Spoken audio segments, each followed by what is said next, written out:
আসসালামু আলাইকুম রহমতুল্লাহ বারাকাতুহ।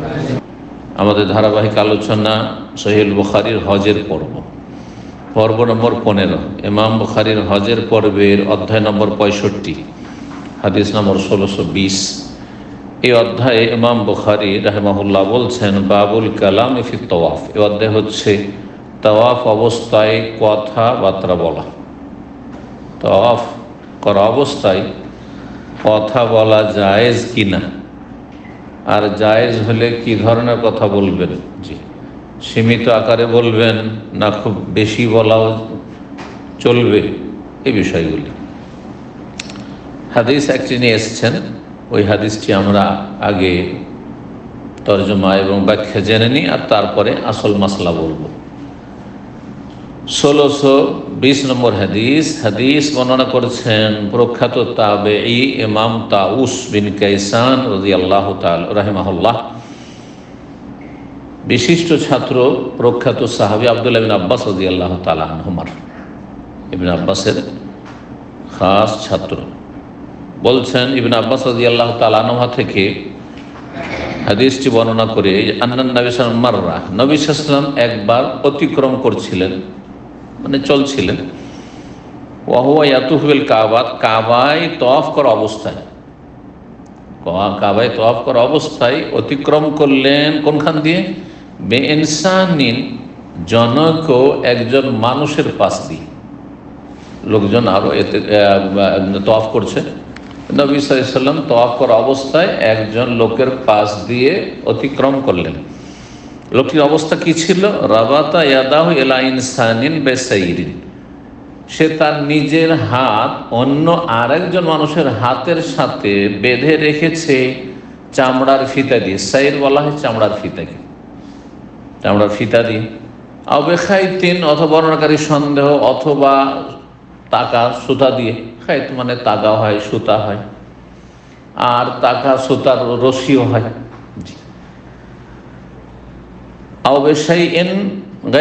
অথবা এছাড়া অন্য কিছু, রশি হতে পারে, এক কথায় বর্ণনা করছেন কোন একটা কিছু, রশি হোক, চামড়ার ফিতা হোক, যেটা খুব শক্ত চামড়া, সাধারণ ফিতা সহজে ছিঁড়বে না, আর তাতে হাত কেটে গেলেও ছিঁড়বে না। যদি বাই চান্স টান পড়ে যায় হাত কেটে যাবে, রক্তাক্ত হবে, কিন্তু ছিঁড়া মুশকিল। অথবা কোনো সুতা ছিল, তাগা ছিল, রশি ছিল। নবী সাল্লাল্লাহু আলাইহি ওয়াসাল্লাম এই অবস্থায় দেখলেন দুইজন তওয়াফ করেছে, ঠিক আছে, সাথী সঙ্গী, কিন্তু হাত ধরে চলো। এনে একজন আরেকজনের হাতের সাথে কি বেঁধে দিয়েছে? রশি বা ফিতা বেঁধে দিয়েছে, যাতে হারিয়ে না যায়, একজন আরেকজন থেকে আলাদা না হয়ে যায়। ফাকাতাহু নবী সাল্লাল্লাহু আলাইহি ওয়াসাল্লাম স্বয়ং নিজ হাতে সেই চামড়ার ফিতাটি বা রশিটি বা তাগাটি কেটে দিলেন। তাহলে ভুল সংশোধনের একটি পদ্ধতি হচ্ছে কাজে কর্মে সংশোধন করা। একটা হচ্ছে মৌখিক সংশোধন, যেভাবে বাঁধবে না, এতটাই বললো তো সংশোধন করলেন, আপনি উপদেশ দিলেন এটা বাঁধা ঠিক নয়, বাঁধবেন না এটা, বা এটা আপনার খুলে ফেলে দেন, বা রশিটা কেটে ফেলে দেন, ছিঁড়ে ফেলে দেন। এটা মৌখিক ওয়াজ, উপদেশ দেওয়া, মানুষকে বোঝানো, ভুল সংশোধন। আরেকটি হচ্ছে হাতে নাতে করা, যেমন কারো গলায় তাবিজ আছে, হাতে তাবিজ আছে, তাবিজ শিরক। সুতরাং একটি সংশোধনী হচ্ছে বা সংশোধনের পদ্ধতি হচ্ছে যে ভাই তাবিজ তো জায়েজ নাই, তাবিজ করবেন না, আপনি তাবিজ ঝোলাবেন না, তাবিজটা ফেলে দেন আপনি। এর চাইতে বেশি গুরুত্বপূর্ণ সংশোধনের পদ্ধতি হচ্ছে যে আপনি তার তাবিজটা কি করলেন? কেটে দিলেন বা ছিঁড়ে ফেলে দিলেন, খুলে ফেলে দিলেন। কিন্তু এখানে খেয়াল রাখতে হবে যাতে আবার ঝগড়া মারামারি না শুরু হয়ে যায়। যেমন এক বিদআতির তাবিজ কাটতে গিয়ে ওর সাথে যে ঝগড়া মারামারি শুরু হয়ে যায়, তো এটা ইসলামে জায়েজ না? জায়েজ নয়।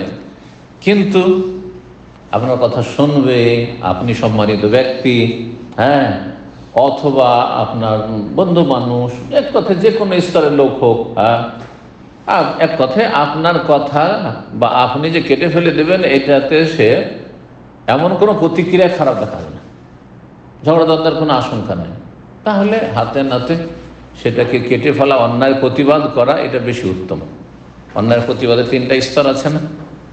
তার সবচেয়ে উচ্চ স্তর হচ্ছে মান রাআ মিনকুম মুনকারান ফালিয়ুগাইয়িরহু বিয়াদিহি, সহিহ মুসলিম হাদিস। যদি কোনো অন্যায় কাজ দেখেন ভুল কাজ দেখেন তাহলে হাতে মানে বল প্রয়োগ করে সুতাটা কেটে ফেলে দিলেন, বাইরেও সিটে কেটে ফেলে দিলেন, দেখে না। ফাইলাম এস্তাতে যদি এটা করা সম্ভব না হয়, নিজের পরিবারে হইলে করতে পারবেন, পরিবারে বড় ছেলে মেয়েও যদি হয় তাহলে আপনি করতে পারবেন, পরিবারের মালিক আপনি, বাপ মা। কিন্তু যদি দেখেন যে আজকাল এক শ্রেণীর বেয়াদব ছেলে, সাবালক শেয়ানা হয়ে গেছে, বাপ যদি এইরকম বল প্রয়োগ করতে যায় তো ও বেয়াদবি করে অনেক করে দিতে পারে বাপেরও, তাহলে সতর্ক সাবধান। ছেলে হইল, নাবালক ছেলে হিসেবে ভিন্ন বিষয়। সাবালক ছেলে দেখতে হবে যে আমার কথাকে এইভাবে মানবে, আমার শ্রদ্ধা এহতেরাম করে, হ্যাঁ সেটা দেখতে হবে। স্ত্রী বল প্রয়োগ করতে হবে, এই স্ত্রী মাথায় কাপড় দেয় না, বল প্রয়োগ করতে হবে না, অবশ্যই দিতে হবে মাথায়। ভাবে দেখা গেছে কাপড় নিয়ে টাকা ঢেকে দেবেন, হ্যাঁ চলবে না এটা। কিন্তু পরের আপনার ভাইয়ের স্ত্রী, হ্যাঁ শালার স্ত্রী, শালি চলবে না, তখন মুখে ফাইলাম পারবেন না। এটা শরীয়ত অনুমোদন দেয় না, যেমন পরের ক্ষেত্রে বল প্রয়োগ করবেন আপনি, তো তবে লেসানি কথার দ্বারা বলতে পারেন, পর্দা করো, মাথা ঢাকো, আল্লাহকে ভয় করো, এই বলতে পারেন।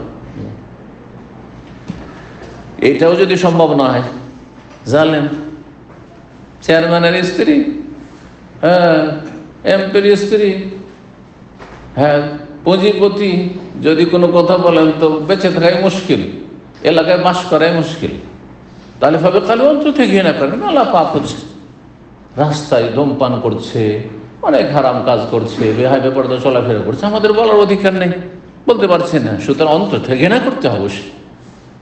গান বাজনা হচ্ছে, আমরা বন্ধ করতে বল প্রয়োগ করতে পারবো না, উপদেশও হয়তো দিতে পারলেন না, তাহলে কম পক্ষে কি করতে হবে, ওপরেটা পালে নিচে নামতে হবে না। আপনার বাড়িতে গান বাজনা চলছে, বলছে অন্তর থেকে ঘৃণা করি, চলবে নাকি না? চলবে না।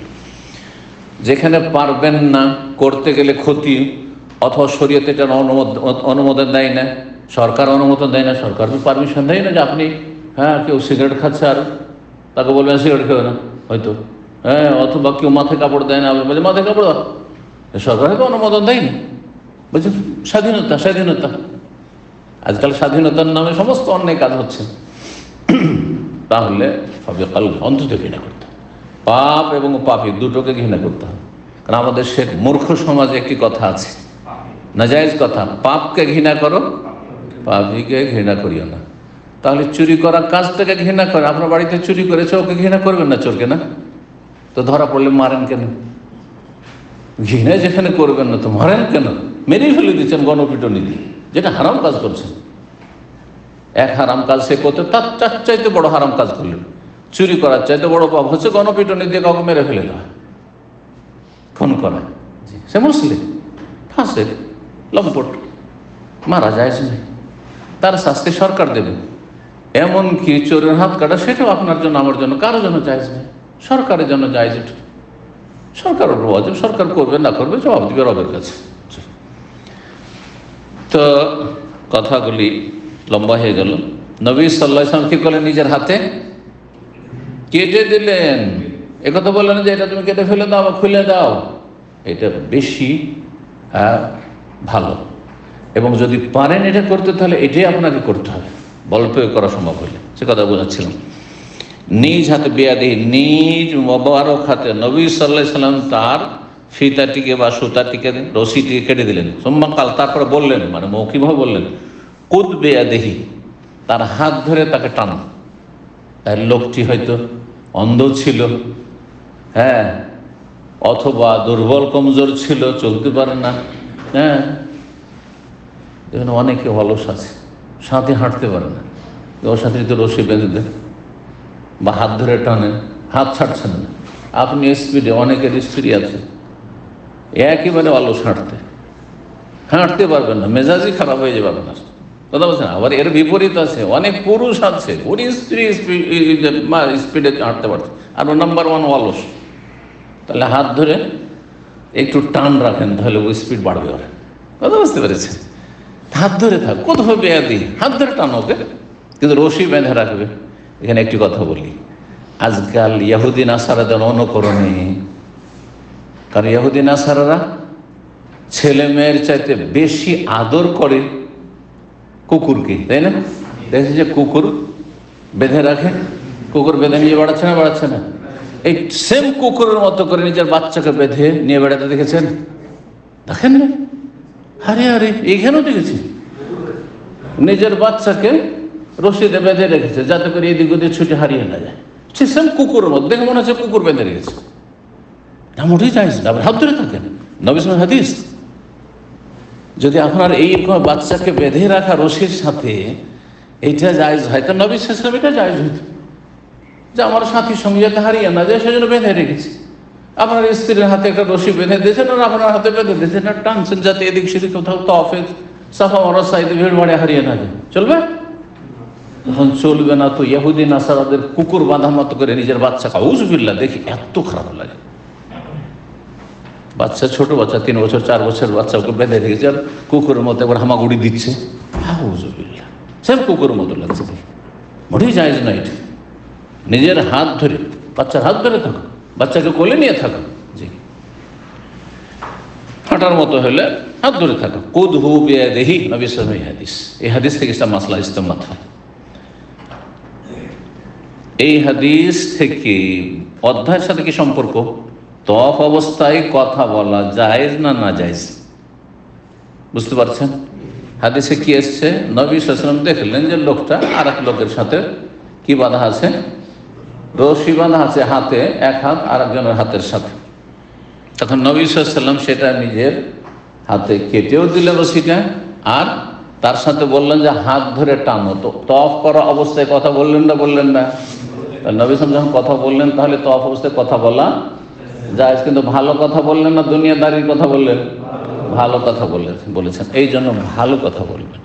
কাউকে স্মরণ করাচ্ছেন, এখানে রব্বানা আতিনা ফিদ দুনিয়া হাসানা পড়তে হয়, হ্যাঁ, এইখানে শুধু এসে রুকনে ইয়ামানিতে শুধু ইসলাম ছুঁইতে হয়, স্পর্শ করতে হয়, চুমা দিতে হয় না, হ্যাঁ, ইশারা করতে হয় না। এই জায়গায় আপনি এই হাজরে আসওয়াদে চুমা দিতে পারেন, ইশারা দিয়ে কাউকে দেখছেন যে চুমা দিচ্ছে, তাহলে অন্যায়ের প্রতিবাদ বা ভুলে সংশোধন করতে পারেন যে ভাই এভাবে হাতে ইশারা করে আল্লাহু আকবার চুমা দাও, এটা জায়েজ না, বেদাত। ভালো কথা বললেন।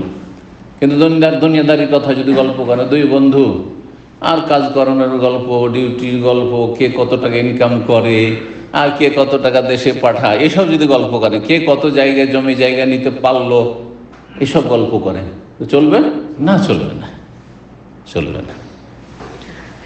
প্রয়োজনে কথা বলা যায়, যত কম কথা বলবে তত ভালো। এই হাদিস সহি, সুতরাং সেটির উচ্চ মানের সহি হাদিসগুলো শুধু সহি বুখারীতে আছে। কিন্তু ইমাম বুখারী রাহিমাহুল্লাহ এই অধ্যায় ইঙ্গিত করে দিয়েছেন একটি হাদিসের দিকে, যেটি আব্দুল্লাহ বিন আব্বাস রাদিয়াল্লাহু তাআলা আনহু হতে বর্ণিত, কিন্তু মওকুফ এবং মারফু। কেউ কেউ বলেছেন মারফু সহি নয়, অর্থাৎ নবী সাল্লাল্লাহু আলাইহি ওয়াসাল্লামের উক্তি বলে সহি নয়, কিন্তু ইবনে আব্বাসের উক্তি বলে সহি, আর কেউ বলেছেন না মারফু সহি। যাই হোক, সেই হাদিসটি কি? সেই হাদিসটি নাসাইতে আছে, তিরমিজিতে আছে, মুসনাদ আহমদ, আরও কয়েকটি হাদিসের কিতাব আছে। হাদিসটি মওকুফ তো সহি, কিন্তু মারফু নবী সাল্লাল্লাহু আলাইহি ওয়াসাল্লামের উক্তি বলে কথাটি সম্পর্কে ইখতিলাফ রয়েছে, সহি না যঈফ। জি, হাদিসটা প্রসিদ্ধ হাদিস, ফিকহের কিতাবাতে এই হাদিসটাই উল্লেখ করে থাকে ফকিরা। আর তাওয়াফ বিল বাইতি সালাতুন, বাইতুল্লাহর তাওয়াফ হচ্ছে সালাত, সেম সালাত। অন্য রিওয়ায়াত আর তাওয়াফ বিল বাইতি মিসলু সালাতে, বাইতুল্লাহর তাওয়াফ হচ্ছে সালাতের মতোই। ফাআকিল্লুল কালাম, সুতরাং তাতে অল্প স্বল্পই কথা বলো, খুব বেশি কথা বলিও না। অন্য রিওয়ায়াতে রয়েছে ইল্লা আন্নাল্লাহ আবাহা ফিহিল কালামা, বাইতুল্লাহর তাওয়াফ হচ্ছে সালাতের নামাজের মতোই, তবে আল্লাহ তাতে কথা বলাকে মুবাহ জায়েজ করেছেন, জায়েজ করেছেন। কথা বলা বাইতুল্লাহর তাওয়াফ অবস্থায় জায়েজ, কিন্তু সালাতের মতো। সালাতের মতো তাহলে কোন দিক থেকে সালাতের মতো? তুলনা সব দিক থেকে হয় না, তুলনা আংশিক হয়। যেমন আরবিতে উদাহরণ দেওয়া হয় যায়েদুন কাল আসাদ, অমুক ব্যক্তি সিংহের মতো। যারা সুঠাম আর টল ফিগার, খুব বলছে সিংহ পুরুষ, বলছেন না? বলছেন না? সিংহ পুরুষ মানে কি? সিংহ। তো অমুক সিংহের মতো, অমুক কিসের মতো? সিংহের মতো। অমুক হচ্ছে খেকসিয়ালের মতো, বুঝলেন? খেকসিয়াল মানে কোন দিক থেকে খেকসেলের মতো না, ভীতু, একটু ভীতু।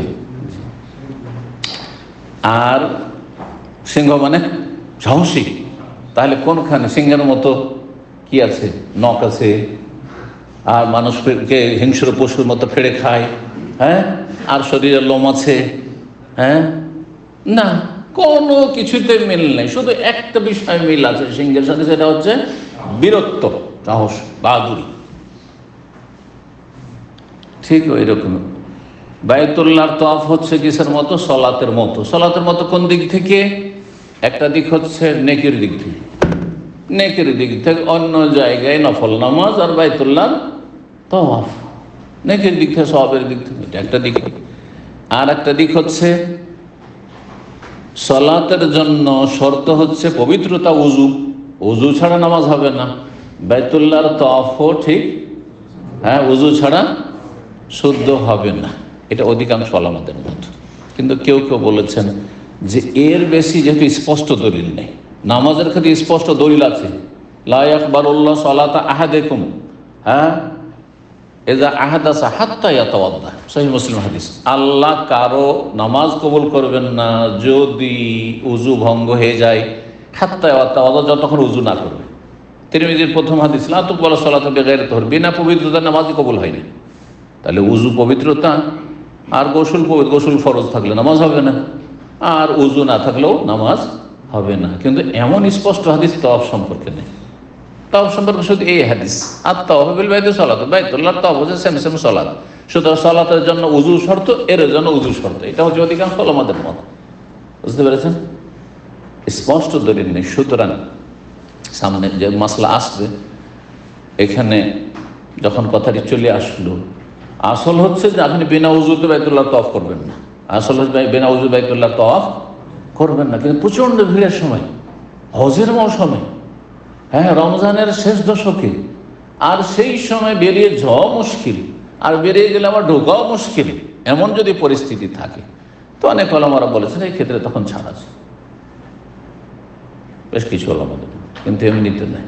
এখন আপনি যাবেন ওমরাতে, আর উজু নাই বা উজু ভঙ্গ হয়ে গেল, করে এই ফেলি, না, চলবে না, যান উজু করে এসো।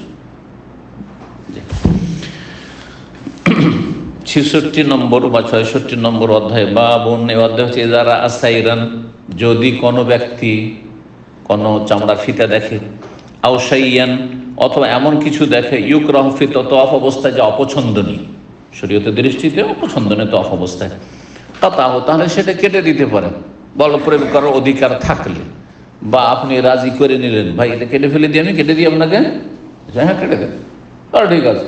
অপরিচিত লোক যদি অনুমতি নেই তাহলে ঠিক আছে, নাহলে এমনি একটা অপরিচিত লোক আর আপনি একটা ভুল করছে, আর আপনি এখানে যদি বল প্রয়োগ করেন তো সমস্যা হইতে পারে, দেখতে হবে বিষয়টা। আর না হলে মৌখিকভাবে বলবেন, উপদেশ দেবেন। 1621 নম্বর হাদিস, ইবনে আব্বাস রাদিয়াল্লাহু তাআলা আনহু বর্ণিত, আন্না নবী সাল্লাল্লাহু আলাইহি রাজুলান, নবী সাল্লাল্লাহু আলাইহি ব্যক্তিকে দেখলেন, ইয়াতুফু বিল কাবাতে, কাবার তওয়াফ করছে, বেজমামিন, একটি লাগামে রশির মতো রশি, লাগামে যে রশি থাকে সেই রশি বাঁধা আছে, আও গায়রিহি, অথবা অন্য কোনো কিছু বাঁধা আছে, ফাকাতাহু, সেটা কেটে দিলেন। এতে আরো ক্ষতির দিক আছে। একটা রশি আরেকজনের সাথে যদি বাঁধা থাকে, তো মানুষ আশেপাশে এদিক থেকে ওই দিকে যাচ্ছে, কেউ হোঁচট খেতে পারে তাতে।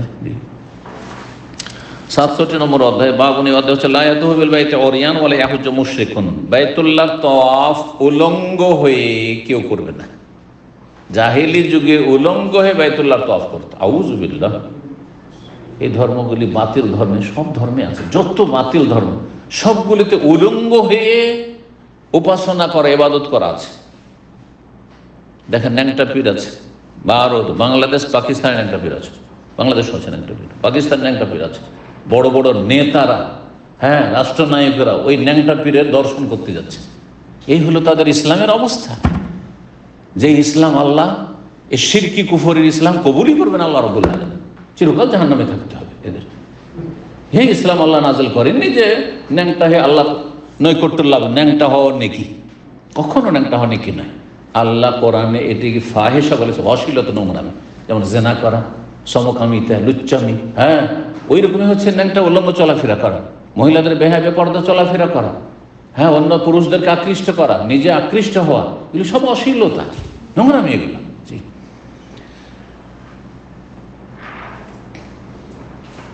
ন্যাংটা হওয়া, কাপড় খোলা, হ্যাঁ, শরীরে ছোট কাপড় রাখা, এগুলো যদি সভ্যতা হইতো, হ্যাঁ, এগুলো যদি সভ্যতা হইতো তাহলে কি করা হইতো? হ্যাঁ, অসভ্য পশু অসভ্য সুতরাং কাপড় পরিয়ে দাও। কারণ আজকাল কাপড় পরলে, বোরকা পরলে গায়ের জ্বালা। না না না না না, এটা চলে না, ইউনিভার্সিটিতে চলে না, এটা আমাদের স্কুলে চলে না। কি চলে? উলঙ্গ হওয়া চলে, মানে পশুর মতো জীবনযাপন চলে। মানুষ আজকালকার পশু হতে চায়, আসলে সভ্য হতে চায় না। সভ্যতা অসভ্যতাকে, অশ্লীলতাকে সভ্যতা মনে করা হচ্ছে। মানুষের যখন নেচার, প্রকৃতি বিকৃত হয়ে যায়, হ্যাঁ, তাতে বিকৃতি ঘটে, তখন এমনটা হয়।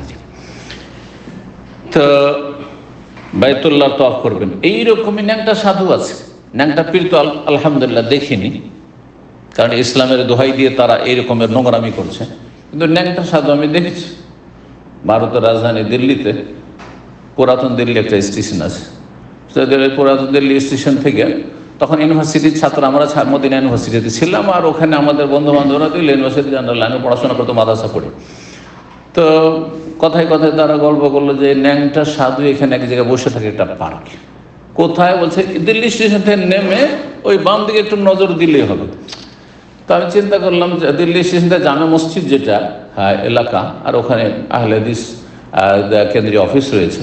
তো হেঁটে 1.5-2 কিলোমিটার, চলো হেঁটেই চলে যাই, একটু হাঁটতে লাগলাম, দেখতে লাগলাম। স্টেশন থেকে নেমে সামান্য একটু এসে দেখি পার্কে এই মোটা হয়ে একবারে ন্যাংটা হয়ে, একবারে যেমন মায়ের পেট থেকে জন্ম নিয়েছে, মায়ের পেট থেকে যেমন ভূমিষ্ঠ হয়েছে ওই অবস্থায় পড়ে আছে। কথা বুঝতে পেরেছেন? আল্লাহ হেফাজত করে সব নোংরামি। কিন্তু মক্কার কাফেরদের বাতিল ধর্মটা এরকমই ছিল। বাইরের লোক বলতো যে এই কাপড় পরে কত গুনাহ করেছি, হ্যাঁ, সুতরাং আমরা বাইরের লোক আমাদের নিজের কাপড় দিয়ে তওয়াফ করতে পারবো না। পবিত্র কাপড় হচ্ছে কার? মক্কাবাসীর। সেম হিন্দুদের মধ্যে ব্রাহ্মণ শুধু পবিত্র, যার ফলে ব্রাহ্মণরা শুধু মন্দিরে ঢুকবে আর পুজো পাঠ দেবে, আর বাকিরা বাইরে থেকে তামাশা দেখবে, হ্যাঁ, প্রসাদ নিয়ে আসবে, সব দিয়ে দিবে ওদেরকে, যে তোমরা পূজা করে দাও আমাদের পক্ষ থেকে, ঠিক না? বেদাতীদের মধ্যে এটা আছে না?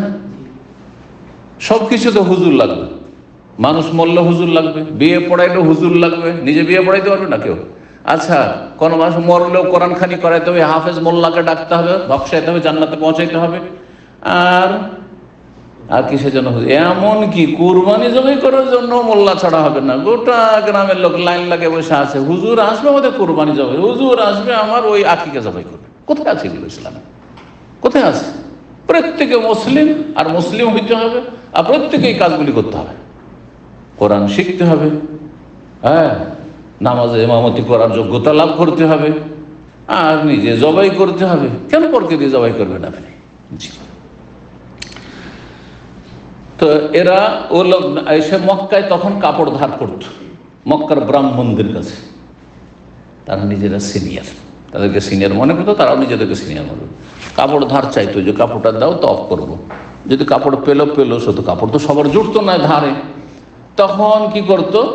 উলঙ্গ হয়ে নারী পুরুষ, এমনকি নারীরাও, নারী পুরুষ উলঙ্গ হয়ে কি করে? তওয়াফ করতো তারা। ভারতে একটি ধর্ম আছে, জৈন ধর্ম, নাম শুনেছেন?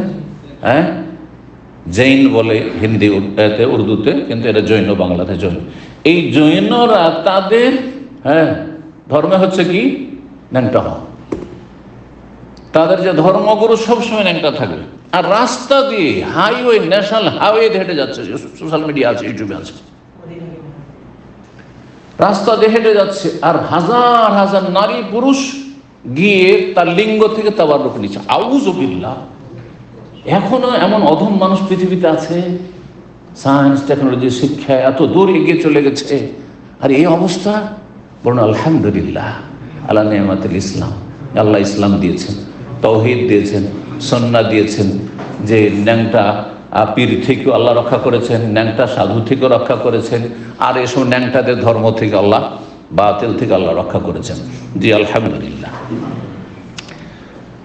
তো উলঙ্গ হয়ে তওয়াফ চলবে না, ওয়ালা ইয়াহুজ্জু মুশরিক, আর কোনো মুশরিক তওয়াফ করতে পারবে না, মুশরিক তওয়াফ করতে না। এই জন্য মক্কায় কাফের মুশরিকের প্রবেশ নিষেধ। মক্কায় ঢুকলে মক্কার জন্য ভিসা পাসপোর্ট হচ্ছে লা ইলাহা ইল্লাল্লাহ মুহাম্মাদুর রাসূলুল্লাহ। লা ইলাহা ইল্লাল্লাহ মুহাম্মাদুর রাসূলুল্লাহ পড়ে নাও, এটাই তোমার পাসপোর্ট, এটাই হচ্ছে তোমার ভিসা। না ঢুকে পড়ো, কলা পড়ে ঢুকে যাও। 1622 নম্বর হাদিস, আবু হুরায়রা রাদিয়াল্লাহু তাআলা আনহু বর্ণনা করেছেন, আন্না আবু বকর সিদ্দিক রাদিয়াল্লাহু আনহু বাসাহু ফিল হাজ্জাতিল্লাতী আমরাহু আলাইহা রাসূলুল্লাহ ক্বাবলা হাজ্জাতিল ওয়াদাই ইয়াওমান নাহর। আবু বকর সিদ্দিক রাদিয়াল্লাহু তাআলা আনহুকে প্রেরণ করলেন সেই হজে, যেই হজে তাকে আমির দায়িত্বশীল বানিয়েছিলেন রাসূলুল্লাহ সাল্লাল্লাহু আলাইহি ওয়াসাল্লাম ক্বাবলা হাজ্জাতিল ওয়াদা, বিদায় হজের 1 বছর পূর্বে। বিদায় হজের আগে। বিদায় হজ কোন সালে হয়েছে? কোন হিজরিতে? 10ম হিজরি। 8ম হিজরিতে মক্কা বিজয় হলো, 8 হিজরিতে মক্কা বিজয় হলো। 9ম হিজরিতে নবী সাল্লাল্লাহু আলাইহি ওয়াসাল্লাম কেন হজে চলে আসলেন না তাড়াতাড়ি? মক্কা এখন মুসলিমদের হাতে, তারপরে তার পরের বছর হজে আসলেন না কেন? রমজানে কি হলো? রমজানে মক্কা বিজয় হলো, আর তারপর সওয়াল, জিলকাদ, এই আপনার হুনাইন আর তায়েফ, এগুলো যুদ্ধ করতে করতে জিলকাদ চলে আসলো, নবী সাল্লাল্লাহু আলাইহি ওয়াসাল্লাম ফিরে চলে গেলেন। আর 9ম হিজরির হজে আবু বকর সিদ্দিক রাদিয়াল্লাহু তাআলা আনহুকে আমির বানিয়ে পাঠালেন, কিন্তু নবী সাল্লাল্লাহু আলাইহি ওয়াসাল্লাম আসলেন না। কারণ তখন তো জানাবার ব্যবস্থা ছিল না মানুষকে। সুতরাং মানুষ জানুক, 1-1.5 বছর ধরে জানুক, একটা উদ্দেশ্য যে রাসূলুল্লাহ সাল্লাল্লাহু আলাইহি ওয়াসাল্লাম হজে যাচ্ছেন, যে মুসলিম হজে যেতে চাইবে সব প্রস্তুত হয়ে যাবে। এই খবরটাও ছড়িয়ে পড়লো 1-1.5 বছর ভিতরে। আর 2 নম্বর কাজ হচ্ছে যে মক্কায় এখনো কি করছে?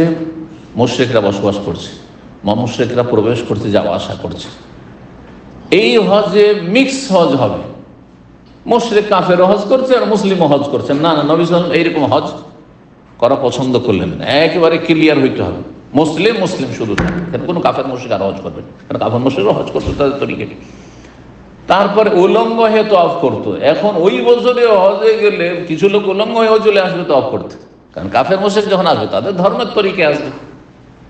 এই সমস্ত কিছু থেকে পাক পবিত্র করার জন্য নবী বিলম্ব করলেন। আর 10ম হিজরিতে কি করলেন? বাইতুল্লাহ হজ করে বিদায় হজ। 9ম হিজরিতে আবু বকর সিদ্দিক রাদিয়াল্লাহু তাআলা হজ করলেন, তার সাথে আলী রাদিয়াল্লাহু তাআলাকে পাঠিয়ে দিলেন সূরা তাওবার আয়াতগুলি মেনায়, আরাফায়, মুজদালিফায় মানুষকে বিভিন্ন জায়গায় যেখানে যেখানে জনসমাগম আছে সেখানে শুনিয়ে দেওয়ার জন্য।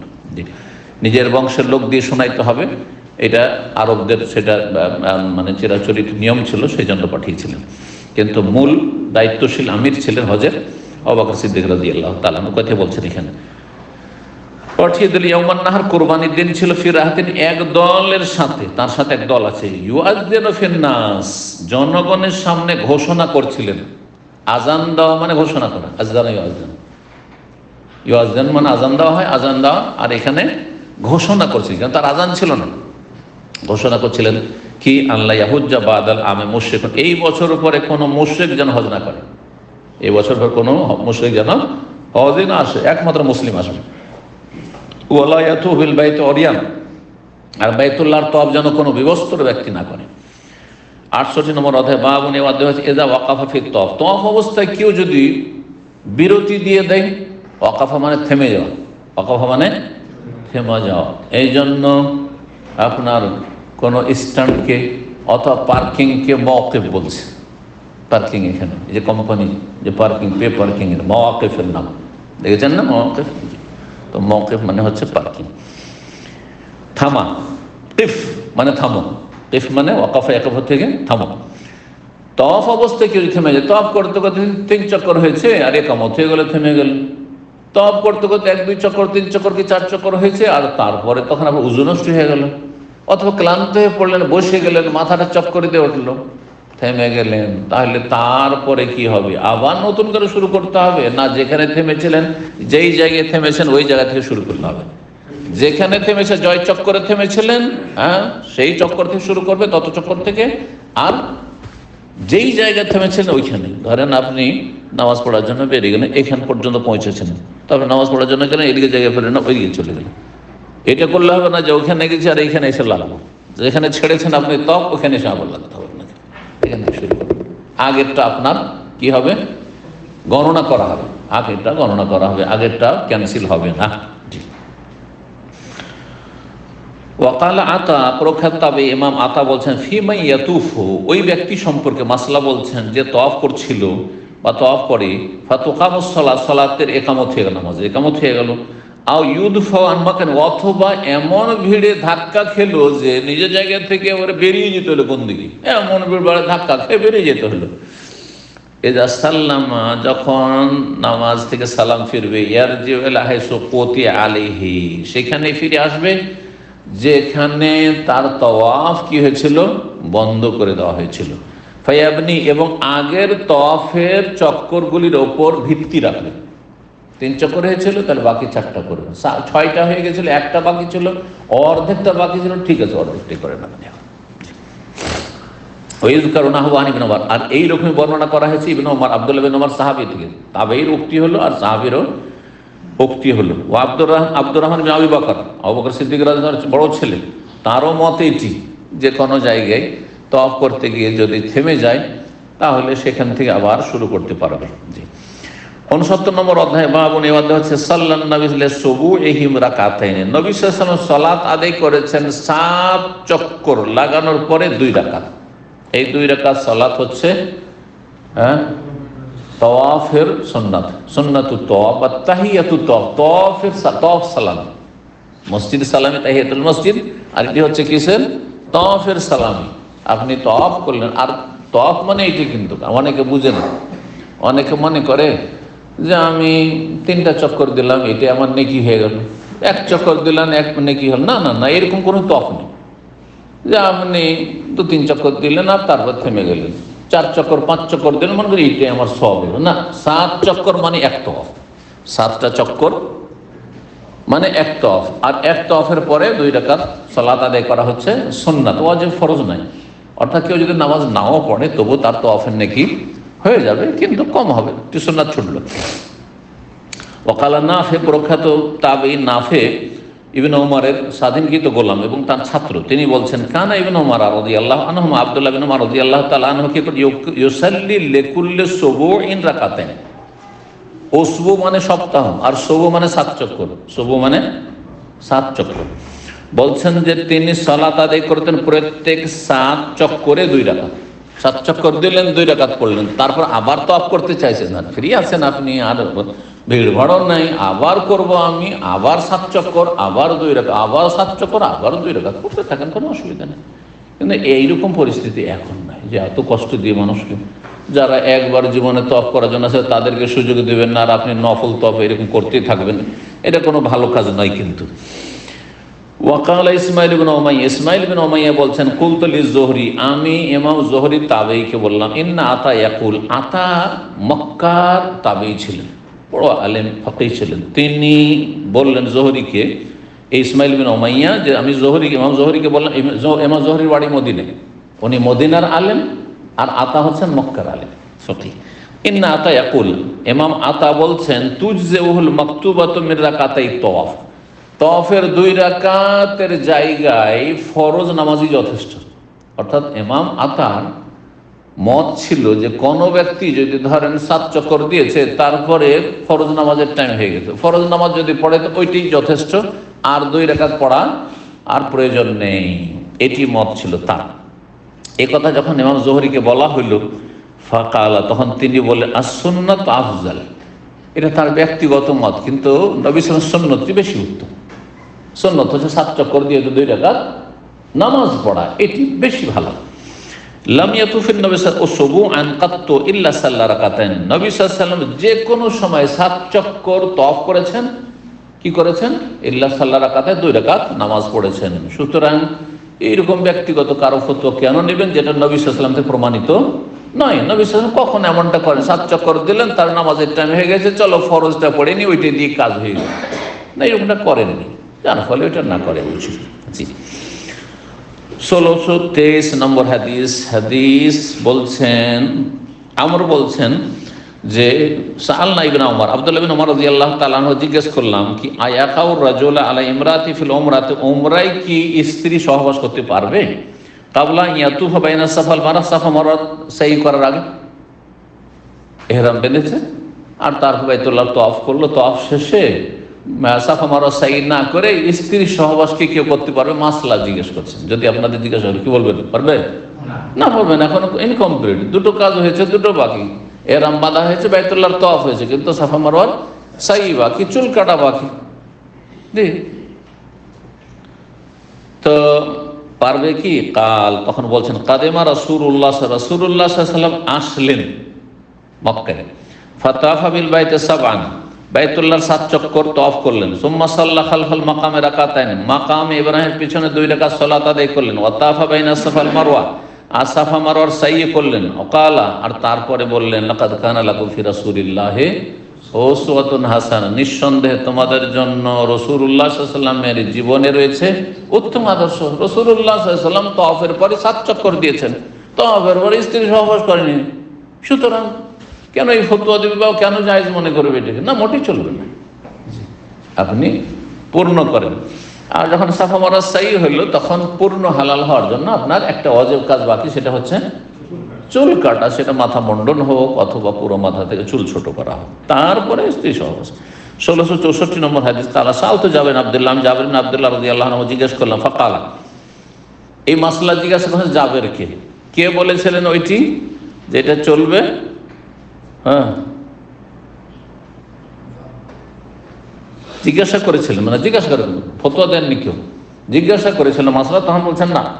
ইবনে ওমর বললেন, আর জাবের বিন আব্দুল্লাহ বলছেন, কাল লা ইয়াকরাবু ইমরাআতাহু হাত্তা ইয়াতুফা বাইনা সাফা ওয়াল মারওয়া, অতক্ষণ পর্যন্ত স্ত্রীর কাছে যাবে না যতক্ষণ সাফা মারওয়া সাই না করে দেবে। সাফা মারওয়া সাই রুকুন ফরজ, বাইতুল্লাহর তওয়াফ রুকুন ফরজ, এহরাম বাঁধা রুকুন, 3টি রুকুন। মিকাতে এহরাম বাঁধা, বাইরের লোক হইলে সেটা ওয়াজিব, আর চুল কাটা ওয়াজিব। চুল কাটার পরে তখন সেটি জায়েজ। সত্য, কিন্তু এখানে চুল কাটার কথা নিয়ে আসেনি, সংক্ষেপ করা হয়েছে। 70 নম্বর অধ্যায়, বাবু মাল্লাম ইয়াকরাবিল কাবা ওয়া লাম ইয়াতুফ হাত্তা ইয়াখরুজা ইলা আরাফা ইয়ারজু বাদা তাওয়াফিল আউয়াল। এই অধ্যায় হচ্ছে কোনো ব্যক্তি যদি হজের সফরে গেছে, হজ করতে গেছে, আর যাওয়ার পরে প্রথম তাওয়াফে কদুম একটা তাওয়াফ করেছে, মানে ওমরা করলে তাওয়াফে কদুম ফরজ, এর আগে বলেছি।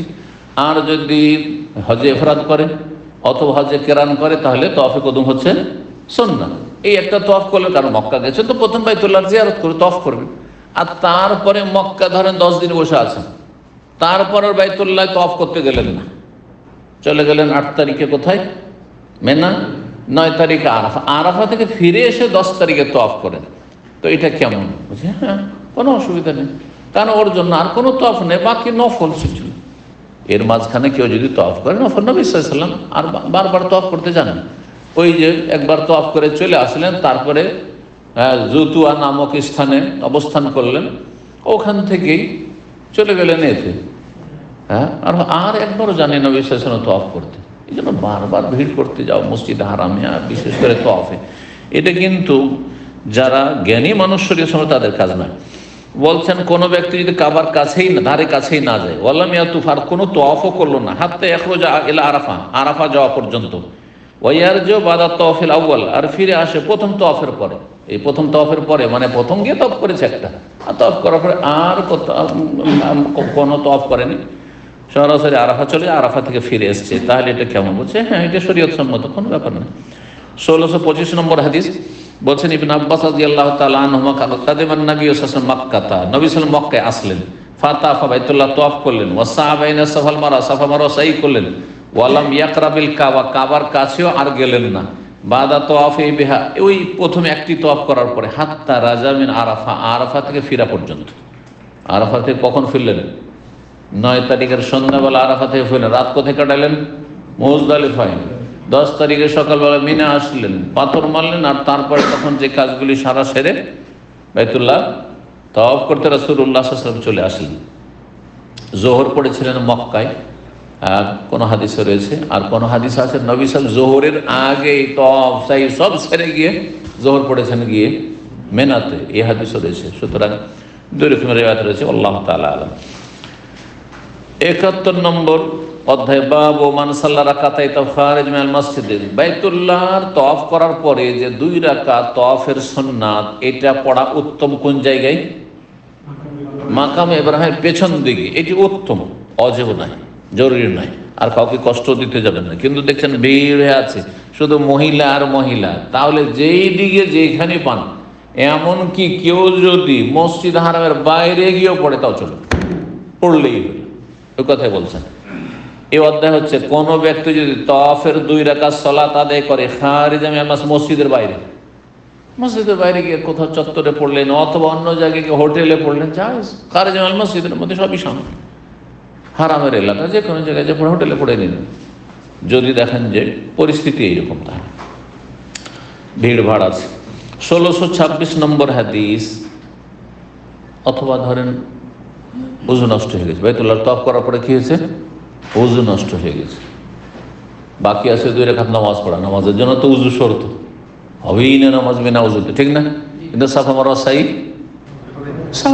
হবে, এমনকি বড় না বাকি অবস্থায় হবে, বাহির ঢুকতে হবে, কিন্তু মসজিদ হারাম দিয়ে ঢুকলে হবে না। এদিক থেকে সরাসরি সাফাতে ঢুকেন, আর ওইদিকে মারওয়া দিয়ে আপনি তফ করে বাইরে বেরিয়ে যান। হারামের ভেতরে যদি না ঢোকেন, মাসিক অবস্থায় থাকে, তফ করা হয়েছে আর মাসিক চলে এসছে, হ্যাঁ, কোনো অসুবিধা নেই। বড় না পাকি ছোট না পাকি সব অবস্থায় সাফা মারওয়া সাই করা যাবে, কিন্তু মসজিদে প্রবেশ করতে পারবেন না। জি, বড় না পাকি থাকলে। জি, তো বলছেন যে ওয়াসাল্লা ওমর রাদিয়াল্লাহু আনহু খারিজ মিনাল হারাম, ওমর রাদিয়াল্লাহু তাআলা আনহু বাইতুল্লাহ তওয়াফ করলেন, আর বাইতুল্লাহ তওয়াফের যে 2 রাকাত এটা পড়লেন হারামের বাইরে গিয়ে। হারামের, খারিজ মিনাল হারামের একটি অর্থ হচ্ছে হারাম মানে হুদুদে হারামের বাইরে গিয়ে, হারামের বাইরে দূরে গিয়ে পড়েছেন, তাও অসুবিধা নেই। হারাম মানে আজকাল হারাম বলা হচ্ছে মসজিদটাকে, কিন্তু আসলে তো ওই যুগে হারাম মানে মসজিদ বলা হতো না, হারাম মানে হুদুদ হারাম, হারামের এরিয়া। তাহলে ওই তাননিমের বাইরে গিয়ে পড়েছেন, ওইখানে মসজিদ আয়েশার ওইদিকে যা পড়েছেন, আর না হলে গিয়ে পড়েছেন আর অন্যদিকে যেখানে হারামের বাইরের এলাকা। তো ওমর রাদিয়াল্লাহু তাআলা আনহু কোনো ভুল কাজ করেননি, দেখাবার জন্য যে জায়েজ আছে, প্রয়োজন যে কোনো পরিস্থিতিতে। 1626 নম্বর হাদিস, যায়েনব রাদিয়াল্লাহু তাআলা আনহা বর্ণনা করছেন উম্মে সালামা রাদিয়াল্লাহু তাআলা আনহা থেকে, বলছে শাকাউতু ইলা রাসূলিল্লাহ, রাসূলুল্লাহর কাছে আমি অভিযোগ করলাম। কি অভিযোগটা ছিল?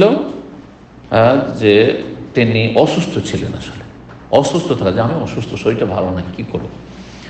উম্মে সালামা জাওজের নবী সাল্লাল্লাহু আলাইহি ওয়াসাল্লাম সহধর্মিনী বলছেন আন্না রাসূলুল্লাহ কালা ওয়া মক্কা, রাসূলুল্লাহ বললেন মক্কায় ছিলেন, ওয়া আরাদাল খুরুজ, বের হওয়ার ইচ্ছা করল, ওয়ালাম তাকুন উম্মে সালামা তাফাত বিল বাইতে, কিন্তু উম্মে সালামা বাইতুল্লাহর তওয়াফ করেননি, মানে বিদায় তওয়াফ তালি ছিল। বেরিয়ে যাওয়ার মানে মদিনা রওনা দিতে যাচ্ছেন, তাহলে কিসের তওয়াফ ছিল? বিদায় তওয়াফ ছিল। হজে বিদায় তওয়াফ হচ্ছে ওয়াজিব। আজকাল অনেকেই ভুল ফতোয়া দিচ্ছে যে আপনার উমরাতেও বিদায় তওয়াফ করতে হবে, অথচ কোনো প্রমাণ নেই। খুব বেশি তো নফল তওয়াফ, সেটি করলে ভালো, করলে ভালো, যে শেষখানে আমি চলে যাবো, উমরা করতে এসেছি, চলে যাবো, তো একটা তওয়াফ করে নিই, করলে ভালো। না হলে আপনি বলেন নবী সাল্লাল্লাহু আলাইহি ওয়াসাল্লাম সুন্নাত বা ওয়াজিব কোথায়? নবী সাল্লাল্লাহু আলাইহি ওয়াসাল্লাম যে উমরাগুলি করেছেন সেগুলিতে যখন বিদায় হচ্ছেন মক্কা থেকে, তখন একটা তওয়াফ করেছেন, প্রমাণ কোথায়? তেমনি কেন চাকরি দিবেন? আচ্ছা, এরকম মুফতি কিন্তু ফতোয়া দিয়েছে, সেই জন্য বলছি, জি, দলিল ছাড়া ফতোয়া দেওয়া ঠিক না। উম্মে সালামা রাদিয়াল্লাহু তাআলা আনহা বাইতুল্লাহ তওয়াফ করেন, ওয়া আরাদাতিল খুরুজ, বেরিয়ে যেতে চাইছেন, কিন্তু ওয়াজিব বাকি আছে, বিদায় তওয়াফ বাকি। ফাকাল লাহা রাসূলুল্লাহ, রাসূল বললেন ইযা উকিমাত সালাতুস সুবহি, যখন ফজর নামাজ শুরু হবে, ফজর নামাজ শুরু হলে সবাই নামাজ পড়তে লেগে যাবে, তাহলে মাতাফ তওয়াফের জায়গায় ভিড়ভাড় কমে যাবে, ভিড় থাকবে না। ফাতুফি আলা বাইরিকে, তখন তোমার উটের পিঠে চেপে তুমি তওয়াফ করে নিও। ওয়ান নাসু ইয়াসাল্লুন, যখন লোকেরা নামাজ অবস্থায় থাকবে, সালাতরত অবস্থায় থাকবে। ফাফালা যালিক, সেটাই তিনি করেছিলেন। ফালাম তুসাল্লি হাত্তা খারাজা, তিনি বাইতুল্লাহর তওয়াফ করার পরে সালাত আদায় করেননি যতক্ষণ তিনি সেখান থেকে বেরিয়ে না গেছে। বেরিয়ে গিয়ে বাইরে গিয়ে তখন আদায় করেছে, কারণ রওনা, চলো তওয়াফ করা হয়েছে, চলো, তারপরে গিয়ে রাস্তায় কোথাও যে নামাজ পড়েছেন, যাই আছে। এগুলো প্রমাণ করার জন্য ঘটনাগুলো নিয়ে আসলেন। 72 নম্বর অধ্যায় হচ্ছে বাবু মান সাল্লা রাকাতে খালফাল মাকাম। এই অধ্যায় হচ্ছে কোনো ব্যক্তি যদি তওয়াফের 2 রাকাত সুন্নত পড়ে মাকাম ইব্রাহিমের পেছনে, তো এর হুকুম কি? বলবেন উত্তম, এটা বেশি ভালো, এটা বেশি ভালো। আর কেউ যদি অন্যদিকে পড়ে জায়েজ, দূরে পড়ে, হোটেলে গিয়ে পড়ে জায়েজ, তবে ইচ্ছা করে করবেন না, ইচ্ছা করে করবেন। যেমন বললাম যে বিভিন্ন ভিড়ের কারণে জায়গা পাননি, অথবা ভুলে গেছিলেন, অথবা ধরেন উজু নেই সেজন্য পরে পড়ে নেবো, উজু করে পরে পড়ে নেবো। 1627 নম্বর হাদিস, ইবনে উমর রাদিয়াল্লাহু তাআলা আমাকে জিজ্ঞাসা করেন, আমরা যে আগে আমর এসেছিল, আমর ইবনে দিনার তাবি, এখানে ইবনে দিনার চলে এসেছে, আমরটা কে চলে আসে স্পষ্ট। ইয়াকুলু, তিনি বলেন, কাদিমান নবী সাল্লাল্লাহু আলাইহি ওয়াসাল্লাম আসলেন মক্কায়, ফাতাফা বিল বাইতি সাবান, বাইতুল্লাহর 7 চক্কর দিলেন তাওয়াফ, ওয়া সাল্লা খালফাল মাকামে রাকাত, মাকামের পিছনে 2 রাকাত নামাজ পড়েছেন। সুম্মা খারাজা আলাইহিস সালাতু ওয়াস সালাম ইলা সাফা, তারপর রাসূলুল্লাহ সাল্লাল্লাহু আলাইহি ওয়াসাল্লাম সাফার দিকে বেরিয়ে গেলেন। ওয়াকাদ ক্বালা আল্লাহু তাআলা, মহান আল্লাহ বলেছেন, লাকাদ কানা লাকুম ফি রাসূলিল্লাহি উসওয়াতুন হাসানাহ, তোমাদের জন্য রাসূলুল্লাহ সাল্লাল্লাহু আলাইহি ওয়াসাল্লামের ভিতরে রয়েছে উত্তম আদর্শ। সুতরাং বাইতুল্লাহ তাওয়াফ করবে, তারপরে 2 রাকাত নামাজ পড়বে, তারপরে সাফা মারওয়ার দিকে বেরিয়ে যাবে, সাফা, তার সাফা থেকে মারওয়া সাই করবে। 73 নম্বর অধ্যায় বলছেন, বাবু তাওয়াফ বাদা সুবহি ওয়াল আসর, এই অধ্যায় হচ্ছে ফজরের নামাজের পরে অথবা আসর পরে বাইতুল্লাহ তাওয়াফ করা যাবে না? যাবে না? আসর পরে অথবা ফজর নামাজ পরে তাওয়াফ করা যাবে? সূর্য ওঠার আগে তাওয়াফ করলে তো নামাজ পড়তে হবে, আবার তাওয়াফ করা মানে তো নামাজ পড়তে হবে। তো এই সময় নামাজ পড়া চলবে? হ্যাঁ, চলবে, বিনা কারণে চলবে না। কোন নামাজগুলি চলবে? কারণগত নামাজ চলবে। কথা বুঝতে পেরেছেন? কোন নামাজ চলবে? কারণগত নামাজ চলবে। কারণগত নামাজ হচ্ছে তাহিয়াতুল মসজিদ। আপনি আসর পরে মসজিদে যে বসতে চাইছেন, তাহলে কারণ আছে নামাজ পড়া, আর শুধু 2 রাকাত, বেশি না। কিন্তু কেউ যদি বলে যে আমি আসর পর আজকে ফ্রি আছি, একটু আল্লাহর ইবাদত বন্দেগী করবো, নামাজ পড়বো, নফল পড়বো, আমি 4 রাকাত 10 রাকাত, চলবে না? বলবো না, যায়, এখন চলবে না, নিষেধ। ফজর পরে আমি ফ্রি আছি, এই সময়টা আমি কি করব? নামাজ পড়বো, নফল, চলবে? চলবে না। কিন্তু মসজিদ থেকে একবার বাইরে বেরিয়ে আসলেন, বাথরুম গেলেন, উজু করলেন, তার মসজিদে ঢুকলেন, বসবেন, তাহলে পড়তে পারেন। জানাজা রেডি হয়ে গেছে, হ্যাঁ, কাফন টাফন দিয়ে রেডি হয়ে গেছে, তাহলে সূর্য উঠাবার কোনো প্রয়োজন নয়, তাহলে জানাজা পড়বেন আপনি। ঠিক ওই রকমই আপনি ফজর পরে অথবা আসর পরে তওয়াফ করলেন, তখন তওয়াফ কিসের কারণ? 2 রাকাত নামাজের কারণ। জাতুল আসবাব মানে কারণগত নামাজ চলবে, অকারণে নামাজ চলবে না। কথাটা মনে করে নেন, কি বিনা কারণে নফল নামাজ আসর পরে চলবে না নিষিদ্ধ সময়, আর ফজর পরে চলবে না যতক্ষণ সূর্য না উঠে যাবে, সূর্য না ডুবে যাবে। বুঝতে পেরেছেন?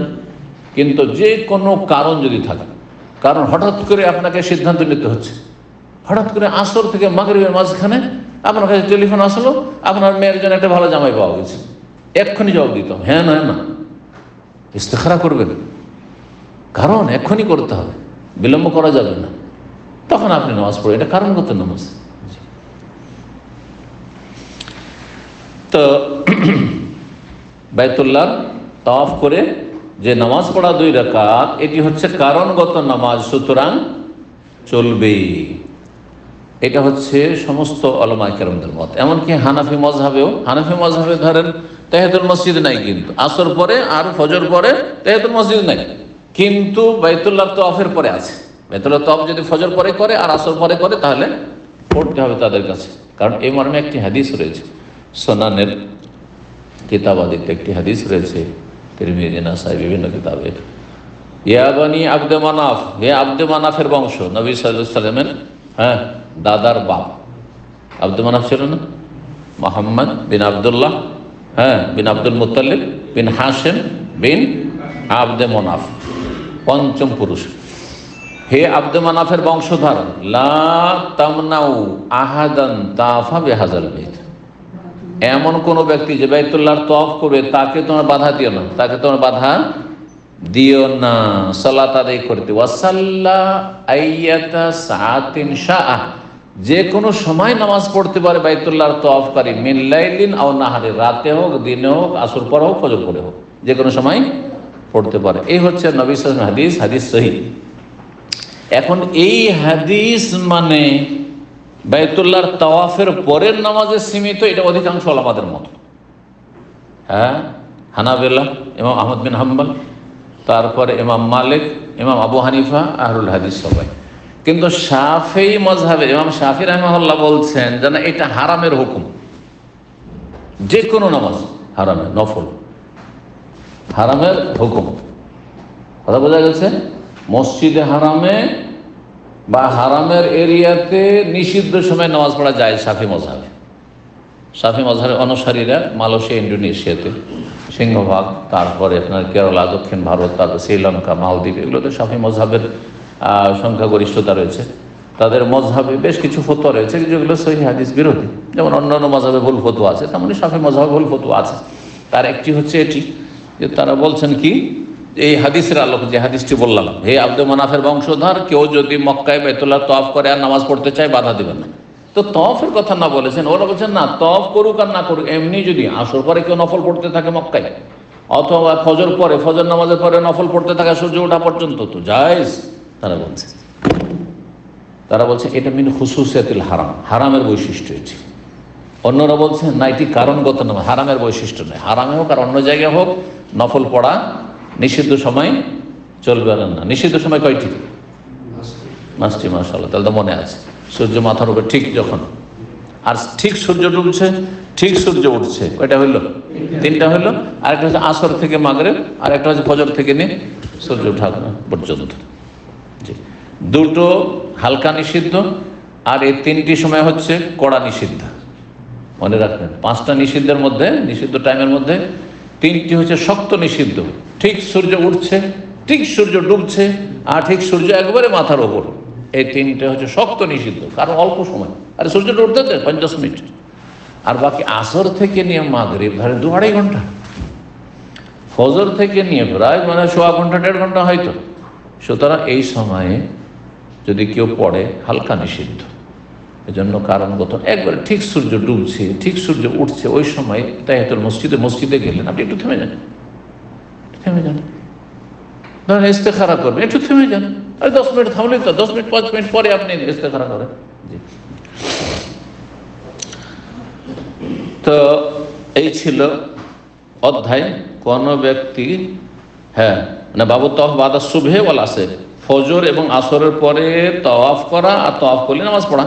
ওয়াকানা ইবনে ওমর রাদিয়াল্লাহু আনহু ইউসাল্লি রাকাতায় তওয়াফ মা লাম তাতুলি শামস। আব্দুল্লাহ ইবনে ওমর রাদিয়াল্লাহু তাআলা কি করতেন?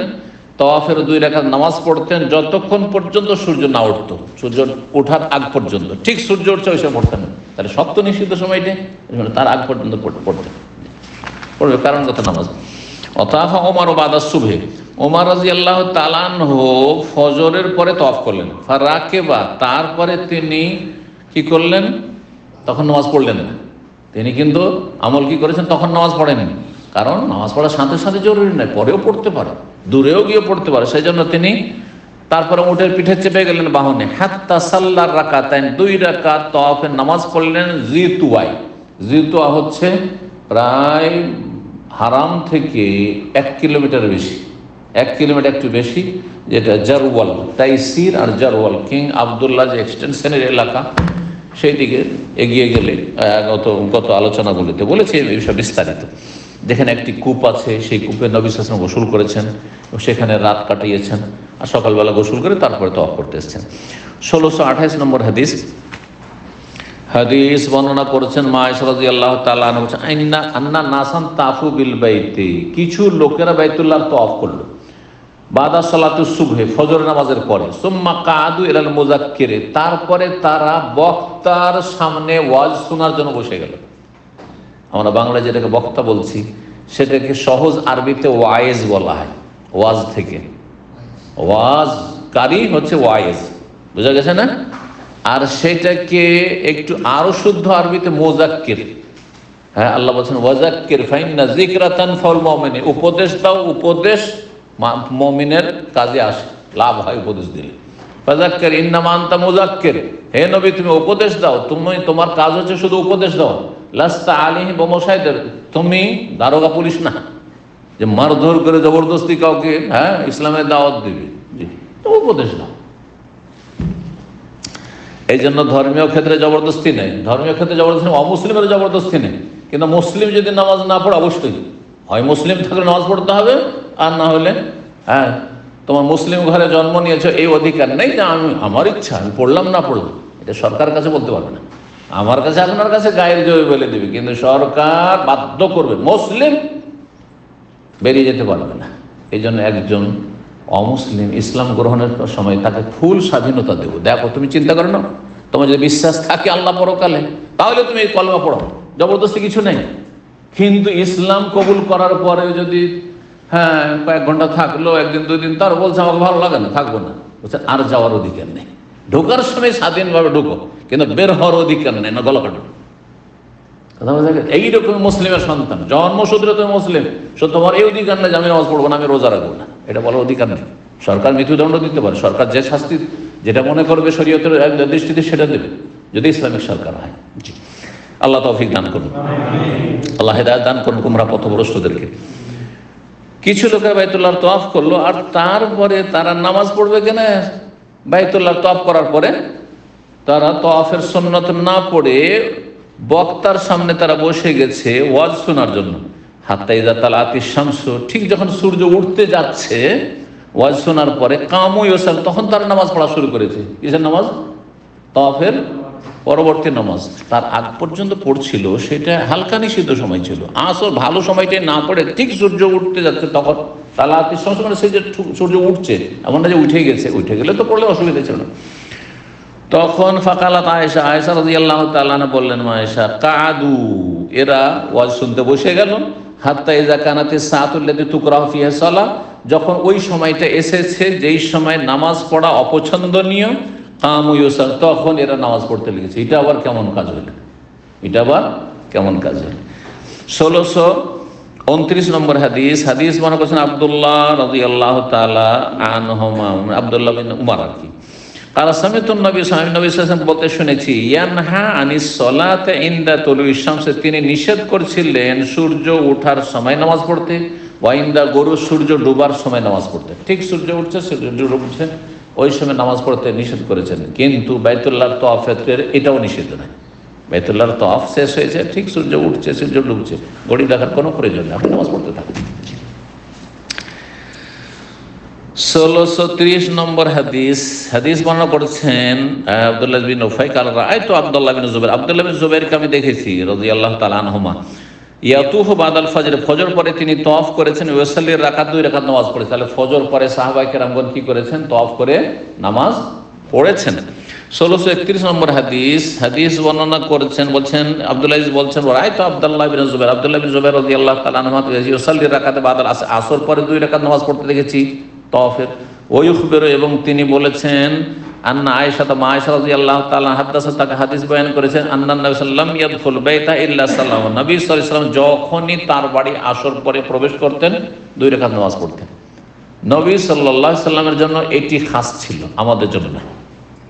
কারণ এমনি এমনি নফল পড়া আমাদের জন্য জায়েজ, আসর পরে ফজর পরে নয়। কিন্তু নবী সাল্লাল্লাহু আলাইহি ওয়াসাল্লাম হয়েছিল কি ঘটনা, কারণ জানা আছে, একবার জোহর পরে সুন্নাত বাকি আছে, আর একটা প্রতিনিধি দল ইসলামের কথা শোনার জন্য চলে আসলো। নবী সাল্লাল্লাহু তাদেরকে ইসলামের কথা বুঝাইতে লাগলেন, এই করতে করতে আসরই হয়ে গেল। এত দীর্ঘ সময় ইসলামের দাওয়াত দিতে দিতে আসর হয়ে গেল।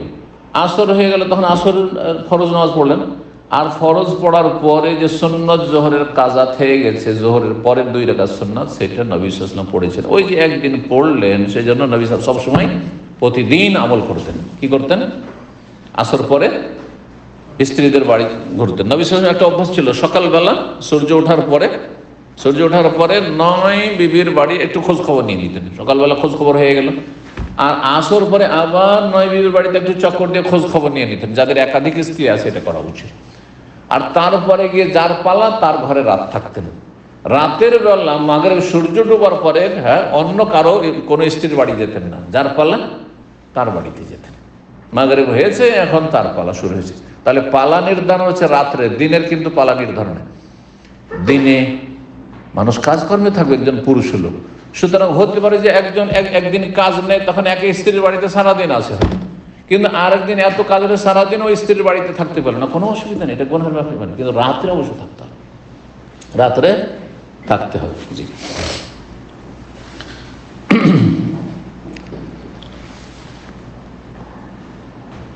74 নম্বর অধ্যায়, আর এটা দিয়ে শেষ করছে বাবুল মারিদে ইয়াতুফ রাকিবান। এই অধ্যায় হচ্ছে অসুস্থ ব্যক্তি যদি বাহনে চেপে, সওয়ারিতে চেপে কি করে? তাওয়াফ করে। এক সময় অসুবিধা ছিল না, কাঁচা ছিল, সুতরাং ওটের পিঠে চেপে নবী সাল্লাল্লাহু আলাইহি ওয়াসাল্লাম তাওয়াফ করেছেন। তার নবী সাল্লাল্লাহু আলাইহি ওয়াসাল্লাম বিবি উম্মে সালামা রাদিয়াল্লাহু তাআলা আনহা তাওয়াফ করেছেন। কিন্তু এখন কি পারমিশন পাওয়া যাবে? কিন্তু পারমিশন হুইল চেয়ারে যদি থাকে, এটি বাহন আপনার, এটা বাহন না। রিক্সা যদি বাহন হয়, সাইকেল যদি আপনার বাহন হয় সাইকেলের যুগে, তো হুইল চেয়ারও বাহন, হুইল চেয়ার। জি। তো 1632 নম্বর প্রয়োজনে কোনো অসুবিধা করতে 1632 হাদিসে বলছেন, ইকরামা ইবনে আব্বাস রাদিয়াল্লাহু তাআলা আনহু ছাত্র, তার থেকে বর্ণনা করছেন, আন্না রাসূলুল্লাহ তাফা বিল বাইতি, নবী সাল্লাল্লাহু আলাইহি ওয়াসাল্লাম বাইতুল্লাহ তাওয়াফ করলেন, ওয়া হুয়া আলা বাইর, ওটের পিঠে চেপে, কুল্লামা তাআলা রুকনে, যখনই আসছিলেন কর্নারে, কোন কর্নারে? হাজর আসওয়াদের কর্নারে, আশারা ইলাইহি বিশাইইন ফি ইয়াদিহি, তাতে নবী সাল্লাল্লাহু আলাইহি ওয়াসাল্লামের হাতে যে ছড়ি বা কিছু লাঠি ছিল সেটা দিয়ে ইশারা করতেন, ওয়া কাব্বার, আল্লাহু আকবার বলতেন। কি বলতেন? তাহলে এইটা রুকনে ইয়ামানি নয়, এটা রুকনে হাজর আসওয়াদ, হাজর আসওয়াদের কোনা। 1633 নম্বর হাদিস, সর্বশেষ হাদিস, বর্ণনা করেছেন যায়েনব বিনত উম্মে সালমা, তার মা উম্মে সালমা রাদিয়াল্লাহু তাআলা আনহা থেকে। কালাত, তিনি বলছেন, শাকাউতু ইলা রাসূলিল্লাহ সাল্লাল্লাহু আলাইহি ওয়াসাল্লাম আন্নী আশতাকি, আমি রাসূলুল্লাহ সাল্লাল্লাহু আলাইহি ওয়াসাল্লামের কাছে অভিযোগ করলাম যে আমি অসুস্থ হয়ে গেছেন সফরে গিয়ে, উমরার সফরে বা হজের সফরে। ফাকালা তুফি মিন ওয়ারাইন নাস, মানুষের পেছন দিয়ে তুমি তওয়াফ করো, দূর দিয়ে। লোকেরা কাবার কাছে তওয়াফ করছে ঘেঁষে, আর তুমি একটু দূর দিয়ে আলাদা হয়ে তওয়াফ করো, মহিলা মানুষ। ও আনতে রাখে, বা তুমি বাহনে চাপা অবস্থায়, বাহনে চেপে মানুষ থেকে একটু দূরে সরে, যেহেতু উঠ, আর তারপরে মহিলা মানুষ, সুতরাং দূর দিয়ে তওয়াফ করতে বললেন। ফাতুফতু, আমি বাইতুল্লাহ তওয়াফ করলাম, ওয়া রাসূলুল্লাহ সাল্লাল্লাহু আলাইহি ওয়াসাল্লাম ইউসাল্লি, সেই সময় রাসূলুল্লাহ ফজরের নামাজ পড়াচ্ছিলেন, এলা জামবিল বাইতে, বাইতুল্লাহর পাশে, ওয়া হুয়া ইয়াকরা, আর পড়ছিলেন এই সূরা তুর, ওয়া তুর ওয়া কিতাবিম মাসতুর। এখানে আজকের আলোচনা শেষ করছি। ওয়া জাযাকুমুল্লাহু খাইরান, ওয়া সাল্লাল্লাহু আলা নবিয়িনা মুহাম্মদ ওয়া আলা আলিহি ওয়া সাহবিহি আজমাইন।